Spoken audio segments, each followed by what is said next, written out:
Hi guys, I hope you're all well. I thought I'd just jump on here today to do a quick video on just a very common question in the recruitment industry, but one that right now during the current climate and the current pandemic is a pretty important question that's being asked, and one that I feel like is more relevant now than it's ever been, and that's why companies and organizations should continue to use recruitment companies and specialists in that case to partner with them for their vacancies, their requirements. This is more aimed towards those that don't have an internal recruitment team, talent acquisition, in-house hiring specialists that naturally should be doing this job. And there is more of a reason why they shouldn't be using us, although, it's a very similar and very normal circumstance to be partnering with internal teams for specialist roles and ones that are a little bit harder to fill. But this is it's more aimed towards those that don't have those sort of teams in place. And I've narrowed it down into 3 points that personally I think for me and for the business and for my team are three of the most important factors that are having an influence whether we have new business coming in or being able to build on our existing relationships. And I think right now it's a really important subject and one that should definitely be addressed. So I've narrowed it down into 3 sectors, but I've blended two of them into one. So time and cost being the main ones. It's a pretty obvious one. It's one that most people will start off with, but I've blended it into one solely for the same purpose that time is essentially money, whatever way you look at it. And the recruitment industry is a really prime example of that. Let's start off with the essentially reducing the likeliness of hiring or making a bad hire. We all know that hiring someone that doesn't work out genuinely has a significant cost and an impact on the business down the line. And unfortunately, there's no way of telling if someone coming into your business is going to work out after their probation. It's a $1 million question, but you can mitigate the risk to a certain extent, and that's where we come in. I mean, trusting clients not to make the wrong decision, but actually being able to put in front of them a certain amount of candidates that really fit the bill completely to actually allow clients to make a really well-informed decision about if they should take them on, if they should hire them after the process. It allows them to, one, have more of a lot more due diligence done on the candidates from our side, because we essentially have a screening process. We then go through the suitability and actually the candidates that we deliver to our clients, regardless of what part of the process it is and what sort of role it is. We are adamant that they at least tick every single box or are close enough as we can, and then it's up to the client to make an informed decision on where they go. That being said, especially when there's an urgent role or there's a need that needs to be filled pretty promptly, actually the importance of having a recruitment partner in place alongside you is just as important, solely because actually the hire needs to be made quicker, and sometimes there's certain elements that you may not have wanted to skip in the recruitment process that we can then do ourselves. It just allows you to, like I said, reduce the likeliness of that bad hire, which will have, like I said, a detrimental impact down the line. The cost of a bad hire, we all know, is significant, and being able to mitigate that is just as important for most people. Brings me back onto time for hiring managers, and it's more aimed at those that are actually managing the recruitment process. You're stepping away from your day-to-day job and what you should be doing essentially to manage a recruitment process that essentially can be managed for you. And that all starts with the adverts that are coming in, so the adverts that you're writing, the applicants that are coming in. In a time like this, applicants for adverts, regardless of what it is and regardless of how specialist it is, has doubled, tripled, almost tenfold in some cases, the volume of pure applicants you're getting through. And that in itself is a mammoth task, being able to run through all of that, especially if you are a very well-known organisation, you've got a very well-written advert. The applicants that you're getting through will be, like I said, it will be a huge number. And that in itself takes absolutely ages to go through. You're talking potentially a whole day to go through all your applicants, half a day, whatever, regardless of how many you've got. And that's just one side where, again, we will come in. The adverts that we're writing, the applicants we're going through, it's our job to be able to identify talent pretty promptly, being able to cross-reference what your requirements are as opposed to the experience of our applicants, and actually being able to make a short list and narrow that list down is something that we're specialists in doing. It's not that we skip a process, it's not like we rush the process, it's that we have a very good understanding of what you guys need.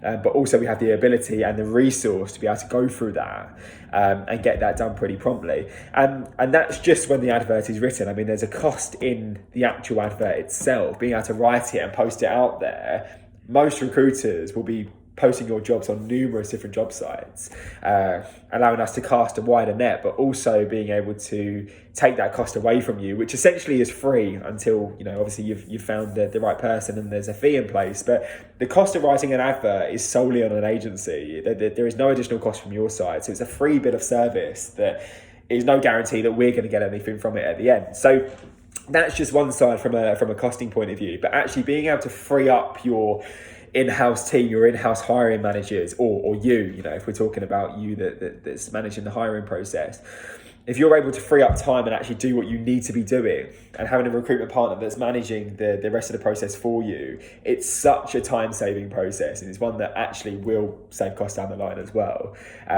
Freeing up time is very important, and in a time like this where most companies are under pretty intense stress, actually being able to move forward and just allow someone else to take that and take that responsibility away from you is pretty critical. The final point on cost and time is down to salary negotiation and package offers and so forth. So our role as a consultant, and the clue is in the name, is that we should have a consultative approach to our clients and our candidates. And that means that we're being as transparent as possible before the process even starts on the likeliness of being able to find the person our clients are needing. But also that goes all the way down to our candidates and the likeliness of being able to secure a package they want, or just being able to give them some sort of insight into what works and what doesn't. And being the middleman in that circumstance, it mitigates any risk of down the line that there being a offer that is put forward to our candidate, for prime example, that isn't acceptable, and vice versa as well. I mean, our client being able to put an offer out and the candidate having other bits in the go. Being able to mitigate that risk of counter offers and just general, not being happy with offers, actually being able to be that consultant in the middle, it means we're able to keep both sides really happy, but also be as transparent as possible throughout the process. So when we do get to the conclusion stage and actually we're in a position where we're making an offer or we're not making an offer, actually that point is where we come in. I mean, we don't just deliver good news, we have to deliver the bad news as well. And normally if you've got a pretty intense process where you've got 3 or 4 people, at a final stage interview, actually being able to take that responsibility away of us being able to deliver the news, whether it's good or bad, again, it's saving time, but also it's allowing the candidates to fully get the best service possible, and then allowing them to have a really, really good response and a really good, experience, regardless if they get the job or not. Brings me on to my second point then on industry knowledge. Just from a specialist point of view, we have significant expertise in a particular subject. That's why we've become specialist recruiters, is that actually we really have a passion for the industry, but we also really enjoy recruiting for it as well. Just being able to widen the net is one thing, but actually being able to give you an insight into not what your competitors are doing, but just what's happening in the market, what's moving. And at a time like this where restructures are really common, there's numerous acquisitions happening, there's stuff happening, that stuff's going on that actually sometimes you might not necessarily be in touch with what's going on outside of your organization, outside of your business, and outside of your industry. Actually being able to have an insight into what's going on, it is crucial, but it also gives you an idea of if your expectations of what you want on your requirement is realistic or not. It gives you an idea of what sort of people are out there, what sort of people are looking. If your salary bracket is in range with the market value and the market rates, what's going, what's not. And going on to the market rate, we're in a period of time where remote working seems to be the norm. And where, especially in the Essex market, you had a natural candidate pool to London because of the salaries. Right now, you're still having that pool, but it's also a lot more difficult to be able to sell against a London business, solely because there's remote working and salary increase. You're naturally earning more in London anyway, in most cases. But now that you've got no travel in line as well, actually being able to sell your role against a London role can be a little bit more difficult. And again, that's where we come in. We give you an idea of what's there, what's out there, what the market rate is locally, and regionally as well, and actually give you the best opportunity to sit down and say, look, this is what you need, and this is what's out there, and trying to align and cross-reference with your requirement, but also the experience that's out there in the market at the moment. So being able to give an insight into that, the job search, and actually the candidates that are out there is pretty crucial. And it nicely leads on to my next point about being able to identify talent.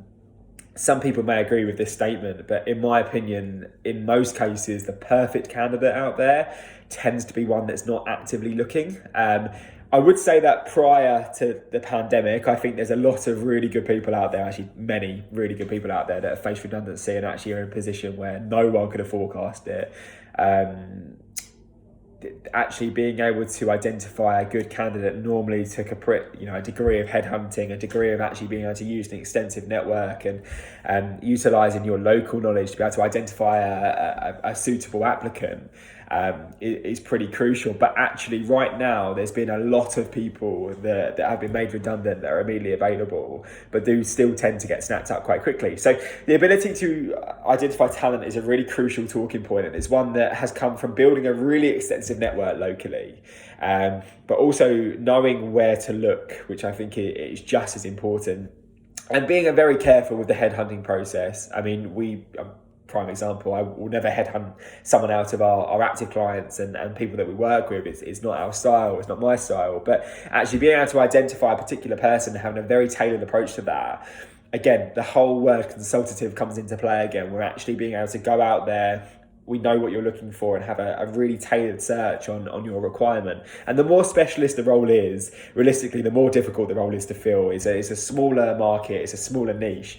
And being able to extend the reach from a local point of view and being able to step out there and have an idea of who we can reach out to, it's just as important. I mean, you have a recruitment partner and yourself in place. Normally hiring managers will always know someone, there will always be some sort of internal recommendation, but actually having an agency on board that has a network where actually there's access to candidates that probably would never have known you guys were looking because they're not actively looking.